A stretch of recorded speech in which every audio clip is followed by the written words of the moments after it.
আজকে বাংলা মাসের 14ই পৌষ মাস 1432 বঙ্গাব্দ।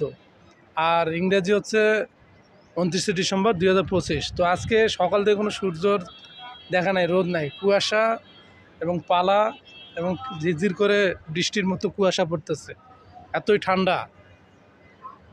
এরকম নাকি আরও কয়েকদিন থাকবে, হয়তো 7-8 দিন থাকবে। যেমন ঠান্ডা তেমন কুয়াশা। আজকে বাংলা মাসের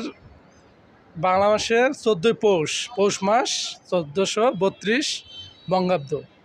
আর ইংরেজি হচ্ছে 29শে ডিসেম্বর 2025। তো আজকে সকাল থেকে কোনো সূর্যর দেখা নাই, রোদ নাই, কুয়াশা এবং পালা এবং ঝিরঝির করে বৃষ্টির মতো কুয়াশা পড়তেছে, এতই ঠান্ডা। এরকম নাকি আরও কয়েকদিন থাকবে, হয়তো 7-8 দিন থাকবে। যেমন ঠান্ডা তেমন কুয়াশা।